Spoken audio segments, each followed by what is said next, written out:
Rumah hantu di pinggiran kota.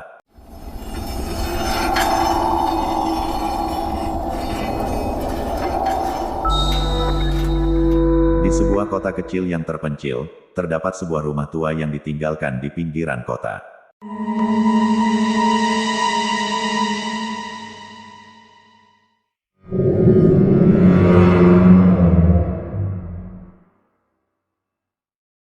Rumor-rumor menyebar tentang rumah itu, menggambarkannya sebagai tempat yang angker dan berhantu. Cerita-cerita seram tentang kejadian-kejadian misterius yang terjadi di dalamnya menjadi perbincangan warga sekitar.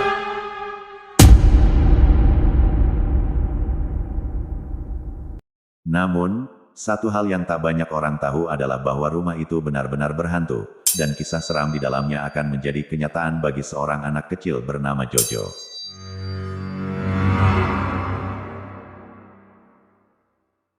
Jojo adalah seorang anak laki-laki berusia 8 tahun yang penuh dengan keingintahuan. Dia selalu ingin tahu tentang segala hal, termasuk tentang cerita-cerita horor tentang rumah tua di pinggiran kota mereka. Meskipun dilarang keras oleh orang tuanya untuk mendekati rumah itu, rasa penasaran Jojo tidak bisa dibendung.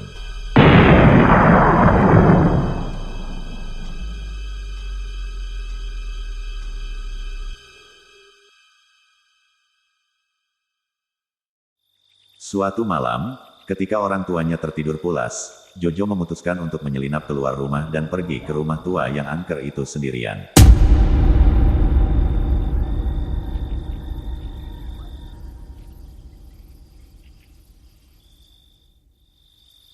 Dengan hati yang berdebar-debar, Jojo melangkah menuju rumah itu.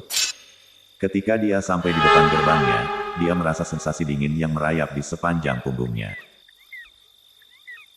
Namun, rasa ingin tahu Jojo lebih kuat dari rasa takutnya. Dengan gemetar, dia membuka gerbang yang berderit ketika digerakkan. Saat Jojo memasuki rumah itu, udara terasa semakin mencekam. Cahaya bulan yang masuk dari jendela-jendela yang pecah membuat bayangan menakutkan di setiap sudut ruangan.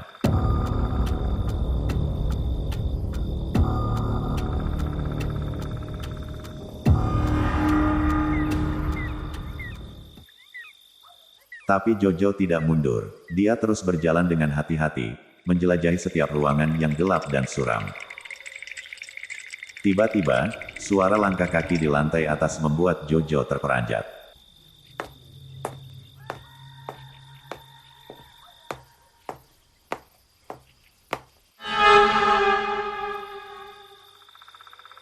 Dia mematikan napasnya dan bersembunyi di balik dinding. Namun, ketika dia melihat ke atas, dia tidak melihat siapapun. Hanya bayangan gelap yang menyelinap di lorong-lorong yang gelap. Dengan hati-hati, Jojo melanjutkan perjalanannya. Dia memasuki ruang tamu yang besar dan berdebu. Di tengah-tengah ruangan, ada sebuah piano tua yang berdebu. Tanpa pikir panjang, Jojo mendekati piano itu dan menyentuh salah satu kuncinya. Namun, sebelum dia bisa memainkan melodi apapun, suara ketukan keras terdengar dari belakangnya.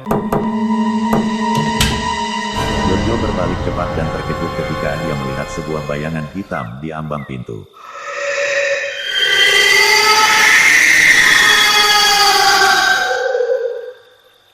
Tanpa ragu, dia berlari keluar dari rumah itu dan berlari secepat mungkin pulang.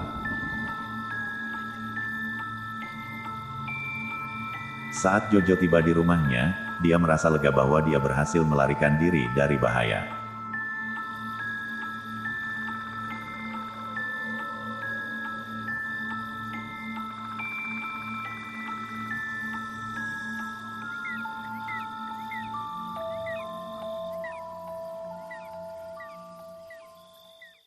Namun, ketika dia berusaha menjelaskan kepada orang tuanya apa yang dia lihat di rumah tua itu, mereka tidak percaya padanya.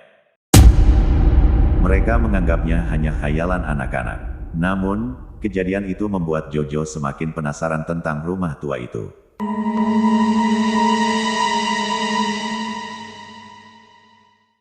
Dia tidak bisa menghapus bayangan gelap yang dia lihat di dalamnya dari pikirannya. Dia tahu dia harus kembali untuk mencari tahu apa yang sebenarnya terjadi di dalam rumah itu. Keesokan malamnya, dengan hati-hati, Jojo kembali ke rumah tua itu. Dia merasa seperti ada yang memanggilnya, meskipun dia tidak tahu apa itu. Begitu masuk, dia segera merasakan kehadiran yang tidak bersahabat di sekelilingnya. Namun, dia terus maju, mengabaikan rasa takutnya.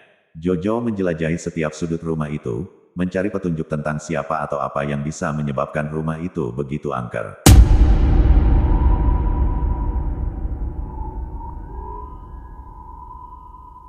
Dia masuk ke kamar-kamar yang terabaikan, melalui lorong-lorong yang gelap, dan mendaki tangga menuju lantai atas.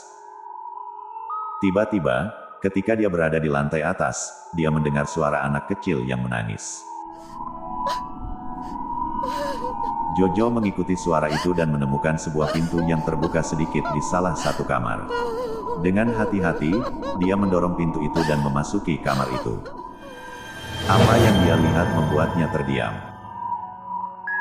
Di tengah-tengah ruangan, ada seorang anak kecil berambut hitam yang duduk di lantai, menangis dengan keras. Jojo mendekatinya dan bertanya apa yang terjadi. Anak kecil itu mengangkat kepalanya dan menatap Jojo dengan mata yang penuh dengan ketakutan. Dia berkata bahwa dia terjebak di rumah itu dan tidak bisa pergi. Dia mengatakan bahwa dia mati di rumah itu dan rohnya terperangkap di sana untuk selamanya. Jojo merasa ngeri mendengar cerita anak kecil itu, tapi dia juga merasa kasihan. Dia tahu dia harus melakukan sesuatu untuk membantu anak itu. Dengan cepat, dia mencari-cari cara untuk menyelamatkan roh anak itu dari penjara yang mengerikan itu. Akhirnya, Jojo menemukan sebuah kotak musik tua di pojok ruangan. Dia merasa bahwa kotak musik itu memiliki kekuatan untuk membebaskan roh anak itu. Tanpa ragu, dia membuka kotak musik itu dan memainkan melodi yang indah. Saat melodi itu mengalun, ruangan itu dipenuhi dengan cahaya terang. Jojo merasa kehadiran yang gelap dan menakutkan mulai pergi, dan dia tahu bahwa roh anak itu telah dibebaskan. Anak kecil itu tersenyum pada Jojo sebelum menghilang ke dalam cahaya. Jojo merasa lega bahwa dia telah berhasil menyelamatkan roh anak itu. Dengan hati yang penuh dengan keberanian, dia meninggalkan rumah itu dan kembali ke rumahnya. Keesokan harinya, Jojo menceritakan semua yang terjadi kepada orang tuanya.